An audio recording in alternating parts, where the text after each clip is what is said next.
Salut à tous, le journal du foot de ce samedi 4 janvier. On commence avec l'actu du mercato et c'est la folle rumeur du jour. Selon le Sun, la Juventus Turin pourrait préparer une offensive pour faire revenir Paul Pogba. La vieille dame envisagerait d'offrir Adrien Rabiot plus un chèque de 70 millions d'euros pour recruter le champion du monde. D'après le tabloïd anglais, ce montage peut suffire pour faire plier les Red Devils.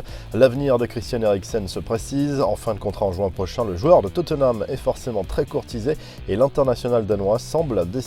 Selon un média scandinave, le milieu de terrain des Spurs serait sur le point de tomber d'accord avec son club pour quitter Londres en janvier, direction l'Inter Milan.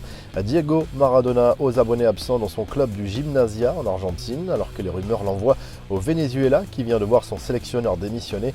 Diego Maradona est absent depuis le début de l'année aux entraînements du club argentin. Une absence prévue selon le quotidien Olé qui évoque des examens médicaux pour l'ancien numéro 10.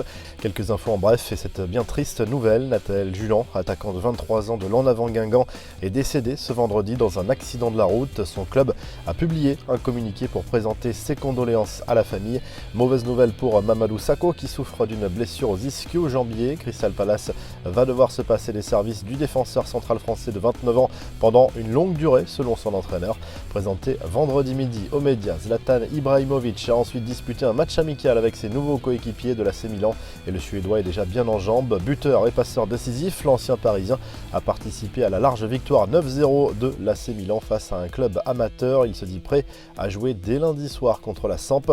Gravement blessé au genou pendant l'été, Aymeric Laporte a repris l'entraînement en cette fin de semaine. Selon Pep Guardiola, le défenseur français de City pourrait très prochainement rejouer en Première Ligue. La mésaventure de la capitaine lyonnaise Wendy Renard qui a raconté sur Twitter qu'un trophée The Best lui avait été dérobé dans une valise qu'elle avait égarée pendant un temps dans un train. En réponse à ce tweet, le compte officiel de la SNCF l'a publiquement contacté pour tenter de l'aider à retrouver son bien. La revue de presse, le journal L'équipe consacre sa une à l'AS Monaco avec ce titre « Les poupées russes ». Allusion aux derniers changements d'entraîneur et aux erreurs de casting des dernières saisons. Robert Moreno va devoir redonner un peu de stabilité au club du Rocher. En Espagne, Marca dresse le bilan plus que flatteur de Zidane sur le banc du Real Madrid.